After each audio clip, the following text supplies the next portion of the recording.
Halo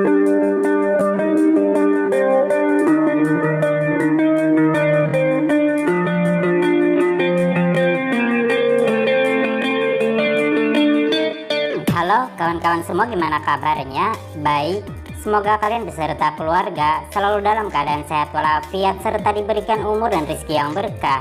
Kali ini saya akan mengungkap seluruh alur cerita film yang berjudul The Protect 2021. Film ini disutradarai oleh Martin Campbell dan dibintangi oleh Samuel sebagai Moody, Maggie Q sebagai Anna, menceritakan tentang seorang anak angkat yang dididik oleh pembunuh bayaran terbaik dunia pada masanya. Jadi tidak perlu berlama-lama, berikut alur cerita filmnya.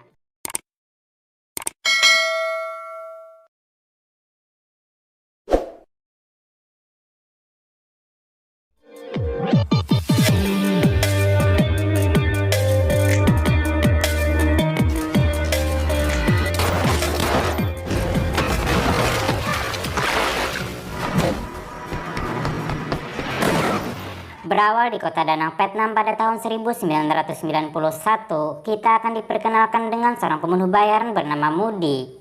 Ketika ingin kembali ke tempat persembunyiannya, ia tak sengaja melihat beberapa orang tewas tergeletak dan menemukan seorang anak wanita yang bersembunyi di dalam lemari. Anak ini bernama Anna, di mana ia nampak ketakutan karena telah membunuh para penjahat itu, yang diketahui telah menculiknya dan membunuh keluarganya. Moody yang paham dengan kondisi ini pun berusaha menenangkan Anna dan mengajaknya untuk pergi. Jadi mak, 30 tahun kemudian di Bukares, Rumania, terlihat seorang pria bernama Pali yang sedang diculik oleh orang yang tak dikenal. Dan mereka meminta tebusan sebesar 3 juta euro kepada ayah Pali. por 3 miljoen euro aku mah. Mengetahui itu, ayah Pali lalu mengirim beberapa orang anak buahnya untuk pergi ke pertemuan, sehingga bisa dipastikan bahwa ayah Pali bukanlah orang yang sembarangan. Namun ketika mereka memeriksa mobil si penculik, mereka hanya menemukan seorang wanita yang ternyata dia adalah Anna yang kini sudah besar. Setelah dipastikan aman, mereka lalu membawa Anna untuk bertemu dengan ayah Pali yang bernama Don. Di sini Don mengatakan bahwa dia sudah menyiapkan uang yang mereka mau, dan dia mengancam akan mengambil uang itu kembali jika sudah mendapatkan anaknya. Namun Anna mengatakan kalau dia datang bukan untuk uang tersebut, melainkan ingin membunuh Don. Setelah membunuh Don, Anna pun pergi dengan berjalan santai melewati para penjaga, karena dari kejauhan sudah ada Moody yang membantunya dengan sniper.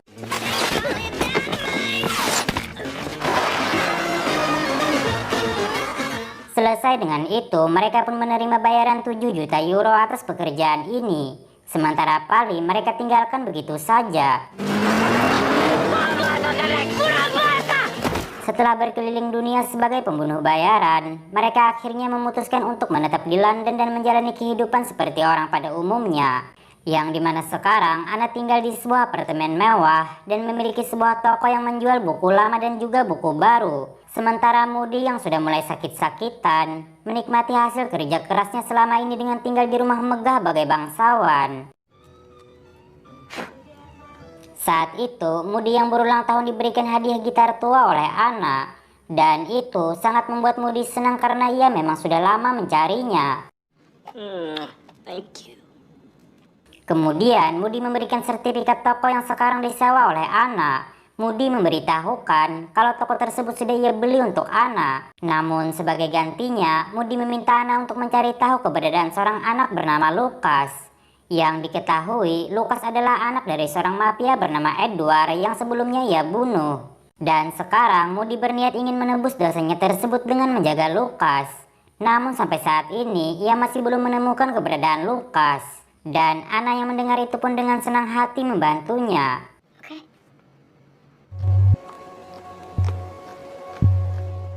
Keesokan harinya, Anna pergi menemui sahabatnya yang bernama Benny dan memintanya untuk melacak keberadaan Lucas. Not so big request. No, but that was some of your better work. Ketika kembali ke tokonya, Anna kedatangan seorang pria bernama Michael yang ingin mencari sebuah buku cetakan pertama. Namun ternyata itu hanyalah akal-akalannya saja yang ingin berkenalan dengan Anna. Yang kemudian Michael pun memberikan nomor teleponnya dan berharap Anna mau menghubunginya. Interesting.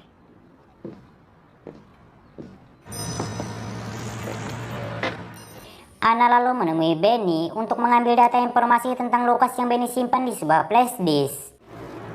Everything else I have is on that. Malam harinya, Anna pun pergi ke rumah Moody membawa flash disk tersebut. Namun ketika tiba di sana, ia malah mendapati Moody sudah tewas.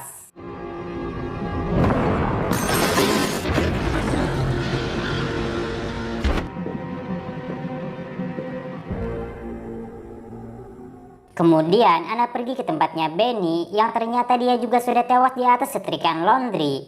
Merasa ada yang tidak beres, Anna pun dengan cepat pergi ke tokonya untuk berkemas. Namun di sana ia juga diserang oleh 2 orang bersenjata yang mencoba membunuhnya.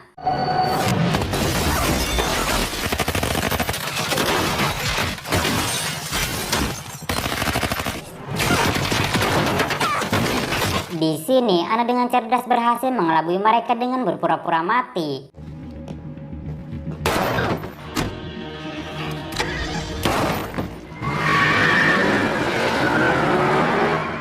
Keesokan harinya, terlihat Anna yang berada di warnet memeriksa isi flash disk yang Benny berikan sebelumnya. Dan dari data tersebut, diketahui bahwa Lucas lahir pada tanggal 5 April 1990, kemudian dibawa ke rumah sakit Queteria pada tahun 1999. Sementara ayahnya yang bernama Edward dibunuh pada tahun 1991. Edward sendiri adalah seorang mafia penjual senjata kimia yang memasuk senjatanya kepada pemberontak di Vietnam. Dan dia telah tewas pada ledakan bom mobil sebelum sempat diadili atas kejahatannya tersebut. Yang sudah kita ketahui pelakunya adalah Moody yang dibayar oleh seseorang. Sehingga Anna pun berpikir kalau pembunuhan Moody ada kaitannya dengan semua ini. Dan dia tertarik untuk menyelidiki seorang pengusaha bernama Jessino yang sekarang melanjutkan bisnis milik Edward. Dengan bermodalkan informasi itu, Anna pun berangkat ke kota Danang, Vietnam.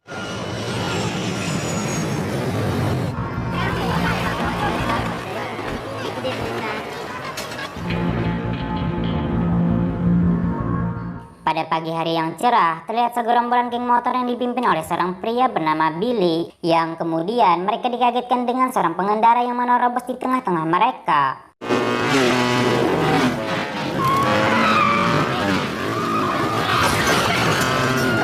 Dengan marah, mereka lalu menghampiri orang tersebut, yang ternyata dia adalah Anna yang merupakan sahabat lama Billy. Never thought I'd see you here again. Di sini, Anna memberikan motornya kepada Billy dan meminta Billy untuk mengatur pertemuannya dengan Jessino. Casino Bowl. Hingga pada malam harinya, mereka pun mencegat Jessino yang sedang dalam perjalanan pulang dengan todongan senjata. Namun di sini, Anna hanya memberikan nomor teleponnya dan meminta Jessino agar menghubunginya kembali karena ada banyak pertanyaan yang ingin ia ajukan tentang Edward.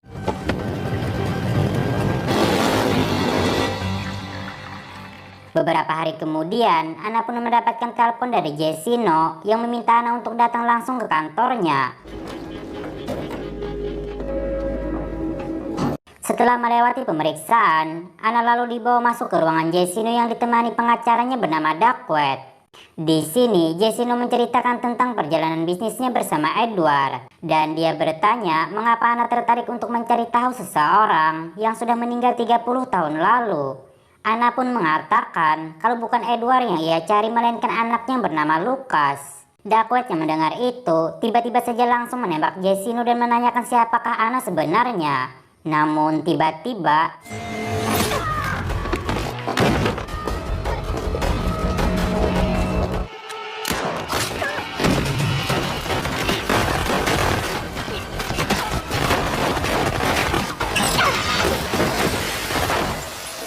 Anna yang terkepung berhasil lolos dengan menyandera Duckweed. Namun sialnya, ia tertabrak mobil yang membuatnya harus tertangkap oleh Duckweed.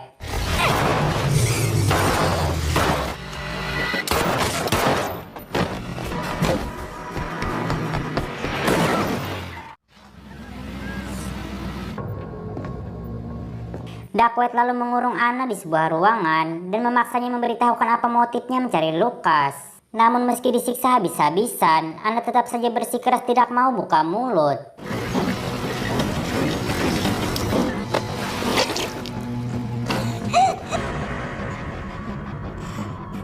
Anyone ever last this long? Tidak lama kemudian, Anna dikagetkan dengan kedatangan Michael. Michael memberitahukan kalau dia dan Duckworth bekerja untuk orang yang sama.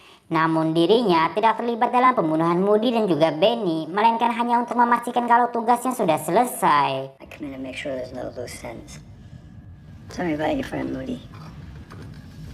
You understand? Keluar dari sana, Michael lalu meminta Duckworth untuk berhenti menginterogasinya dengan cara kasar. Dan dia akan kembali lagi jika kondisi Anna sudah mulai membaik. We're clear-headed in the morning. Namun tidak lama setelah Michael pergi, Duckworth malah mengirim 3 anak buahnya untuk membunuh Anna. Untungnya, Anna berhasil menghajar mereka kemudian kabur dari sana.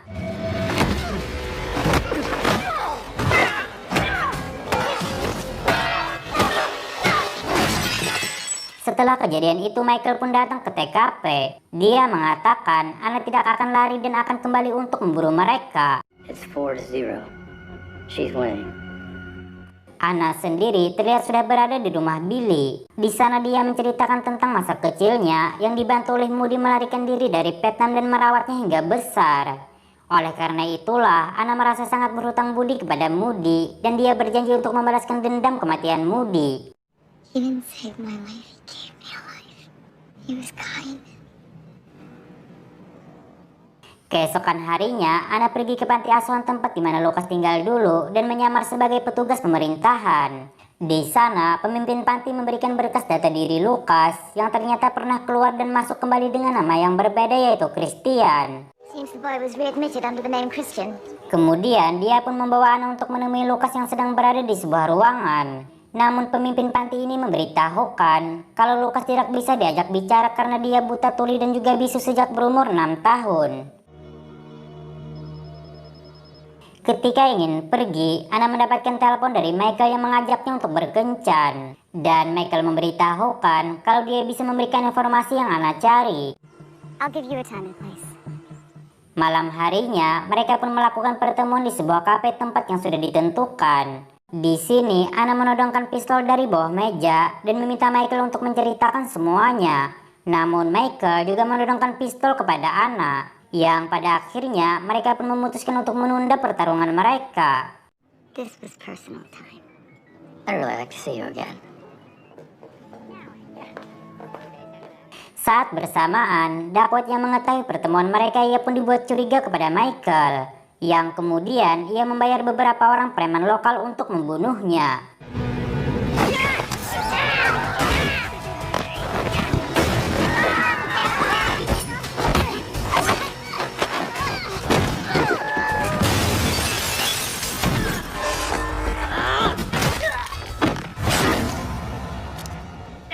Di sisi lain, Anna mendatangi tempat tinggal Duckworth kemudian menginterogasinya dengan kasar.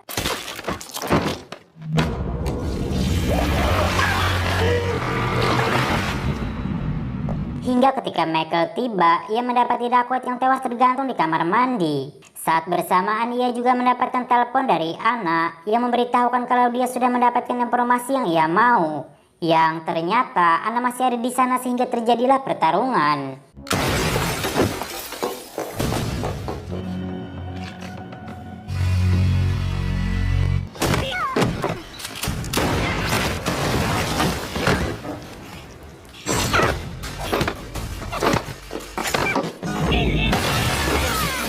Mereka yang nampak saling menyukai memutuskan untuk melanjutkan pertarungannya di atas ranjang. Saat ingin pergi dari sini, Anna tiba-tiba saja ditembak oleh satu orang anak buah Duckworth. Beruntungnya ia diselamatkan oleh seorang pria misterius yang ternyata dia adalah Moody yang masih hidup. Melihat itu, Anna pun sangat dibuat kaget dan langsung memeluk Moody. Good to see you, kid. Grit your teeth. Sambil mengobati luka Anna, Moody menceritakan kalau dia telah memalsukan kematiannya dengan menembak wajah si pelaku yang ingin membunuhnya. Well, the authorities to think it was me. Got much of a face to begin with. But always think on your feet anyway. Not so much tonight. Di lain tempat, terlihat Michael yang sedang berbincang-bincang dengan bosnya perihal Anna, yang ternyata bosnya ini adalah Edward yang masih hidup. These guys have no idea who they're dealing with. Mengetahui bahaya yang akan menimpanya, Edward lalu meminta Michael untuk mengatur pengamanan yang super ketat. Karena mengingat dia akan mengadakan sebuah pesta besar dalam rangka penjamuan para orang kaya.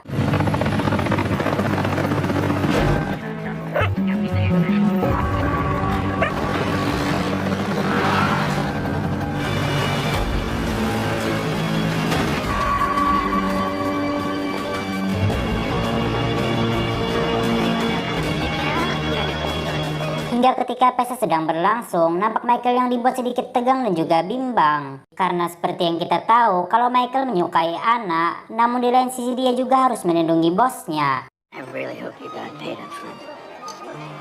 Saat Edward naik ke atas panggung untuk menyampaikan kata sambutan, terlihat Anna yang masuk menyamar sebagai pelayan. Namun penyamarannya tersebut diketahui oleh Michael, yang kemudian terjadilah kekacauan.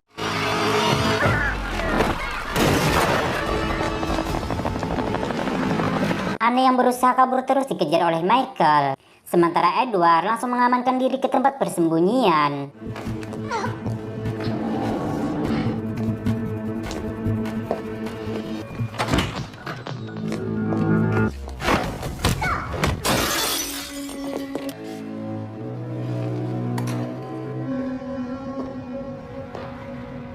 Edward yang sendirian mengawasi kamera pengintai tiba-tiba dikagetkan dengan kemunculan Moody.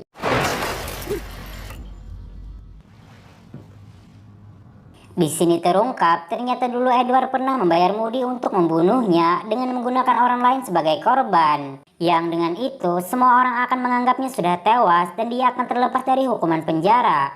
Moody mengatakan bahwa kedatangannya kemari untuk menyelesaikan tugasnya yang sempat gagal. All those years ago to kill you, right? Sedangkan di luar, Michael berhasil menemukan Anna. Michael lalu bertanya mengapa Anna tidak menembak Edward. Yang padahal dia memiliki kesempatan untuk itu. Anna pun mengatakan kalau itu bukanlah rencana mereka. Yang ternyata Moody datang dengan membawa bom dan memutuskan untuk mati bersama Edward. Karena Moody berharap dosanya bisa diampuni dengan ini.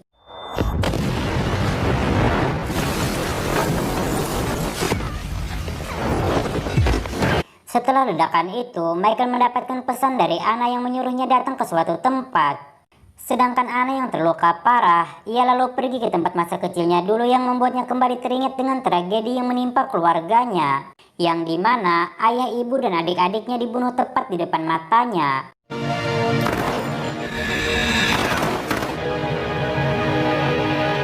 Namun Anna yang bernasib baik, ia berhasil mencuri pistol milik para pemberontak itu dan berhasil membunuh mereka. Yang kemudian ia ditemukan oleh Moody.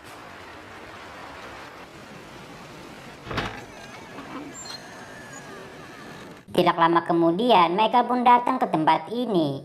Anna mengatakan kalau dia sudah lelah dengan semua ini dan dia ingin hidup damai. Namun semua itu tidak bisa ia dapatkan jika Michael masih hidup. Sehingga terjadilah saling tembak di antara mereka.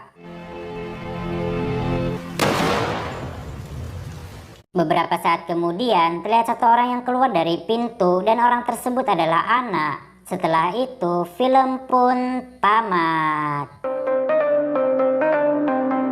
Oke kawan-kawan semua, itulah tadi alur cerita film The Protect 2021. Semoga kalian bisa terhibur dengan alur cerita film ini. Atas kesalahan dan kekurangan kami, mohon bisa dimaklumi. Saya pamit undur diri dan sampai jumpa di video selanjutnya.